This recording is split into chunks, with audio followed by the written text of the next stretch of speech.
Mais de 8 milhões de brasileiros foram vítimas de golpes financeiros no ano passado. Segundo o levantamento do SPC, o Serviço de Proteção ao Crédito, entre as fraudes mais comuns estão os empréstimos ilegais.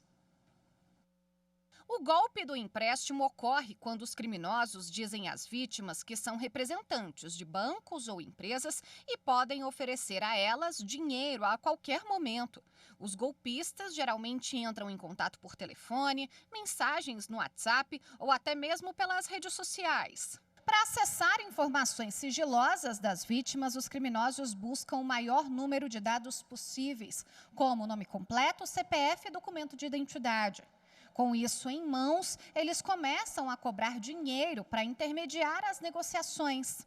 A pessoa deposita valores acreditando se tratar de taxas administrativas e seguro para a aprovação do empréstimo. O problema é que a transação nunca é aprovada e logo os golpistas somem. Mais de 8 milhões de brasileiros foram vítimas de golpes financeiros no ano passado. Segundo o Serviço de Proteção ao Crédito, SPC Brasil, 4 de cada 10 pessoas lesadas entraram na justiça para tentar reaver as perdas, mas 1/3 delas não conseguiu recuperar o dinheiro perdido e acabaram com o nome sujo na praça por causa da fraude. Existem alguns motivos pelos quais as pessoas caem nesse tipo de golpe. Primeiro, elas podem estar desesperadas por dinheiro e acabam tomando o empréstimo sem pensar nas consequências. Elas também podem não ter muita experiência com empréstimos e não sabem como funciona o procedimento. Ou simplesmente confiam nas promessas falsas feitas pelos criminosos pela habilidade que eles têm de convencer as vítimas. O avanço tecnológico e as modalidades de golpe, elas evoluem de uma forma muito mais acelerada do que a estrutura jurídica. Isso faz com que seja um desafio diário, né? A aplicação das leis, a aplicação prática, né, dessas leis e dos precedentes nesse tipo de golpe envolvendo casos cibernéticos. Bom, e ainda sobre golpe do empréstimo, a repórter Evna Araújo ela conversou com o advogado Samir Tomasi, que tem mais dicas de como não ser vítima desse tipo de fraude. Confira. Doutor, existem sinais que a gente pode identificar que aquele contato, aquela pessoa que está falando com a gente, ela quer aplicar algum tipo de golpe financeiro? E quais são esses sinais, né? A gente pode elencar dois, tá? O primeiro é a condição facilitada da liberação do valor, né? Ou seja, não existe uma análise de crédito adequada para esse empréstimo, como fazem as instituições financeiras sérias, né? Até porque não vai haver efetivamente uma liberação desse valor, né? E o segundo ponto, que a gente entende que é o principal, é a exigência de pagamento de taxas, tarifas, IOF, antes da liberação desse valor, né? Então, o pessoal acaba utilizando desses argumentos para daí sim aplicar o golpe, né? Até que a vítima se dê conta de que ela caiu efetivamente numa fraude e que ela foi uma vítima, foi enganada pelos golpistas.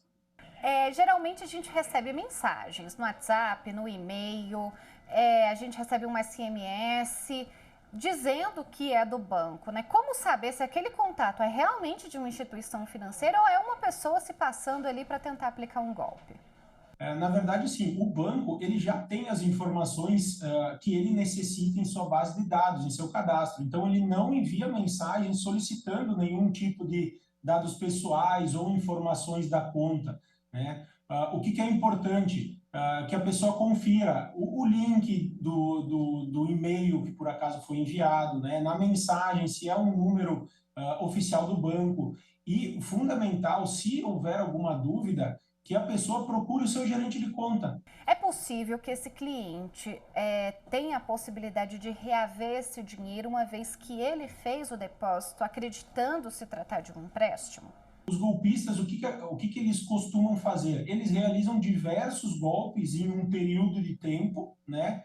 E durante esse período, se por acaso a gente buscar judicialmente um pedido de bloqueio de valores, né, comprovando a fraude junto ao judiciário, a gente consiga ter êxito para bloquear valores, né, diretamente na conta dos golpistas.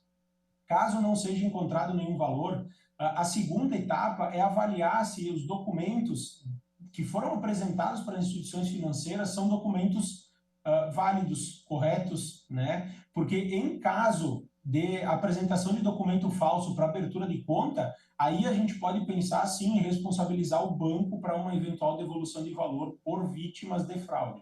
Quando a pessoa percebe que ela foi vítima de um golpe, qual o primeiro procedimento que ela deve tomar? É procurar uma delegacia? O que ela precisa fazer? Sim, caso a pessoa tenha sido vítima de uma fraude, é fundamental que ela procure a delegacia e faça o registro do boletim de ocorrência. Após isso, avise o seu banco da fraude, porque se ela foi realizada por meio de Pix, hoje existe uma possibilidade de bloqueio desses valores por até 72 horas, né, quando é suspeita de fraude. Então, é fundamental que se age de forma rápida. Como tem sido o entendimento dos bancos na hora de resolver isso administrativamente? O entendimento do STJ é que a culpa exclusiva do banco ela vai existir somente se houver uma falha de segurança interna, né? Ou, como eu já tinha dito anteriormente, por uma eventual abertura de conta com documentos falsos, né? Caso contrário, essa transferência do consumidor para o golpista diretamente, ela vai ser culpa exclusiva do consumidor, culpa exclusiva da vítima. Então, o banco ele não vai ter a responsabilidade de ressarcir esse valor. Quando tem a aplicação desse tipo de golpe, é considerado estelionato? Quais as punições para esse tipo de crime? Esses golpes eles são considerados estelionatos, tá? E a gente vê diversas operações já da Polícia Civil em todo o país.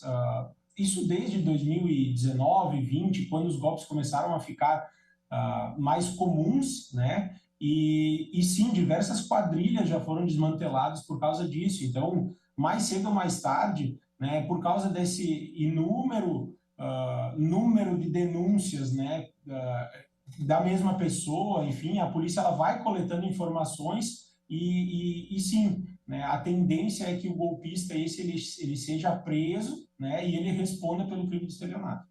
Doutor, quais são os outros golpes financeiros que os consumidores devem ficar atentos? Então, atualmente existem diversos golpes, né, financeiros, como o empréstimo do consignado, né, onde é feito então um empréstimo sem autorização do consumidor, golpe de investimentos prometendo ganhos fáceis, falsa portabilidade de empréstimo, né, onde os golpistas eles têm acesso a informações privilegiadas dos bancos para fazer que são uma instituição financeira e oferecendo créditos com taxas menores, com valor de parcela menor, e também emissão de boletos falsos para pagamento de faturas, né? Então, esses golpes são os mais comuns que a gente vê. Perfeito, doutor Samir Tomasi, muito obrigada pela entrevista. Eu que agradeço, Evelyn, pelo convite.